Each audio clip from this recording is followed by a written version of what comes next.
Today we need to have another conversation about Destiny 2. I feel so dramatic, constantly jumping in with some kind of complaint. Honestly, I kind of hate it. But there are many instances where we have to talk about this, right? And today we're going to put the portal, power progression, the shallowness of Destiny that some people would describe, and even a reduction in quality of content, arguably. We're going to put all of that stuff to one side to talk about another very big issue that we're experiencing week over week at this point. And that relates to bugs, glitches, and things just being straight up broken. As Destiny players, over the last 10 years, obviously, minor bugs, the occasional issue with the game, it's absolutely something we are used to seeing. And it's fair to say that this is normal for video games to a certain extent. It's a normal thing in software development, but the extent to which Destiny is suffering from major issues with relation to performance, glitches, bugs, unintended issues in the game, or things that just feel like they haven't even been tested, it's safe to say is getting very, very frustrating. It also very often hurts otherwise pretty solid development efforts, right? I would refer to this week's Festival of the Lost, where we had the relatively major softlock issue inside of the new activity.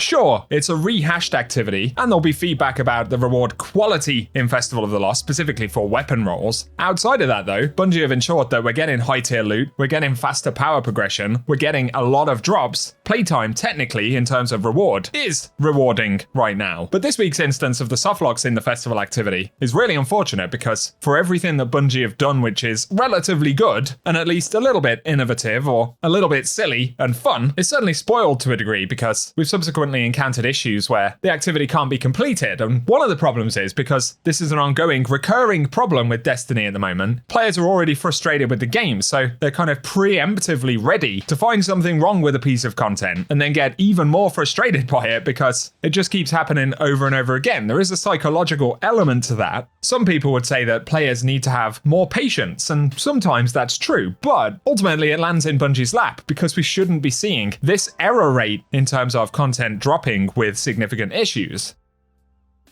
If we look at the Destiny 2 team on X right here, obviously there was the issue this week with softlocks in the Haunted Altars. Recently we've had issues with combatant power deltas, Arms Week challenges, advertising incorrect reward totals, Bungie posting threads like this for nearly every update that we get, with a list of known issues, chronologs disappearing when being put into vaults, seasonal challenges that can't be completed, and yes, occasionally we have something that works to our benefit, like the bug with the lightweight swords, which were doing ridiculous amounts of unintended damage. But again, there have been a lot of different activity softlocks. We had the one with Festival this week, issues where players can't respawn in solo ops. I believe there was something similar right at the launch of Reclaim with Ash and Iron. Then all of the visual bugs causing crashes and glitches, especially on consoles when inspecting certain weapons or particular new armor sets causing problems. And as we go back, we could list a ton of issues that have happened since Edge of Fate, but also we started to see this trend before we got to Edge of Fate.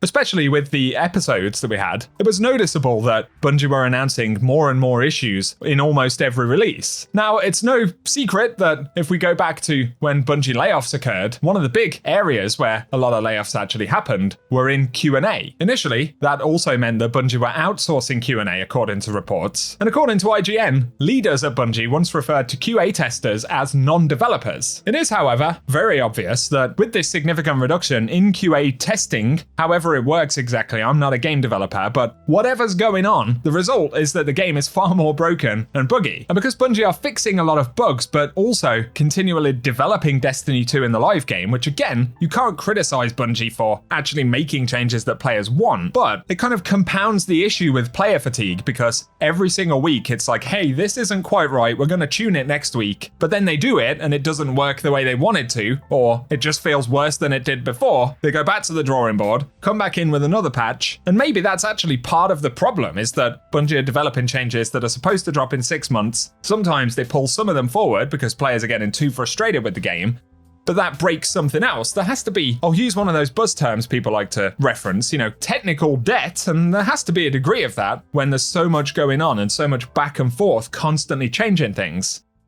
But ultimately, a phrase that I've used before is that you can feel the QA layoffs or the lack of resources in that area and the subsequent impact that it has on the game. And I think in some ways, it seems possible to me, again, as a non-game developer, that having such poor QA in the first place may actually be resulting in Bungie wasting even more resources, right? Because instead of shipping something and it mostly working and requiring small updates here and there, Bungie are shipping stuff and then having to iterate on it numerous times, which surely has to also be a bit of a waste of time in some respect. Because the resources they're not spending initially to get things right, they're ultimately spending after the fact anyway. So there has to be a degree of it being a structural issue. Nonetheless, speculation aside, the result right now is that players are more surprised when something works properly than they are when it breaks, right? When something breaks, it's like, oh, okay, it's another day in the office. I'm not really surprised by this. And while it wouldn't have been an absolute, headline thing that content creators or news outlets would have been talking about, if Festival had dropped, with its boosted rewards, with its new stuff, a somewhat interesting activity, and the fact that Bungie even shipped a PvP mode with this, which again is kind of silly fun, but it fits with the vibe of Festival. If it hadn't have been very buggy, you would have at least seen some quiet comments here and there about the fact that it had shipped with no issues, right? So it all proves the point that players are absolutely feeling the lack of quality control with the game at the moment.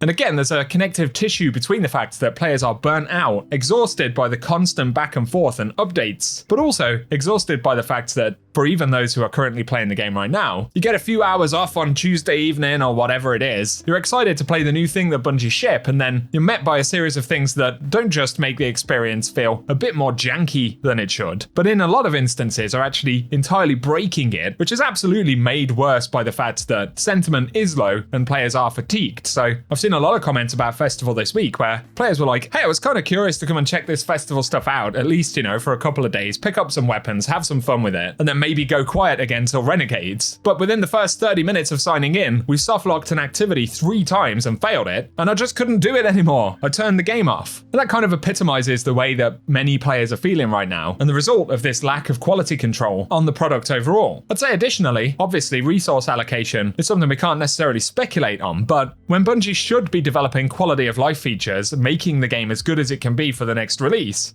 and trying to hammer on some of the bigger pieces of feedback, like the portal, in a way that can hopefully start to turn sentiment around a little bit, surely again, they have to be wasting resources going back and adjusting things which have already been released, which, while performance of the game is important, it ultimately won't fix the game's biggest core problems. It's kind of a distraction in a way that has to be taken away from Bungie's ability to further develop the stuff that we're going to see in the future. So the ultimate point of this video is that while bugs and issues may feel minor to some players, they are definitely having quite a big impact on the way that players are feeling about the game overall right now. And as Bungie try to turn the ship around in general, it's another big area that we could just do without this being such a huge issue.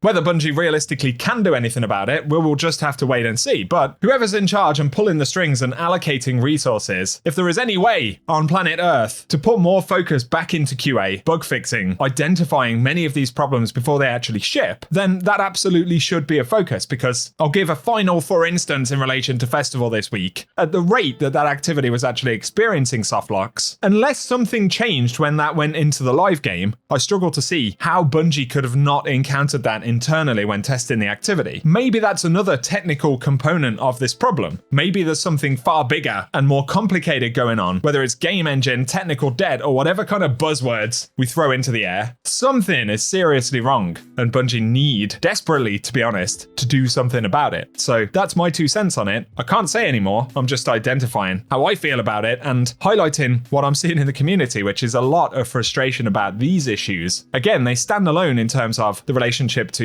the overall enjoyment of the game, but whether it's the fact that, the portal sucks, or many things are just broken, there's a connective tissue there that simply makes the game worse than it should be. And for a AAA studio, let's be real, it's kind of unacceptable to be in this position. It's also kind of just sad and depressing, so I hope Bungie do something about it. That's my thoughts. Give me yours in the comment section. We'll see how things pan out. For now, thank you for watching, and I hope you guys have an awesome day.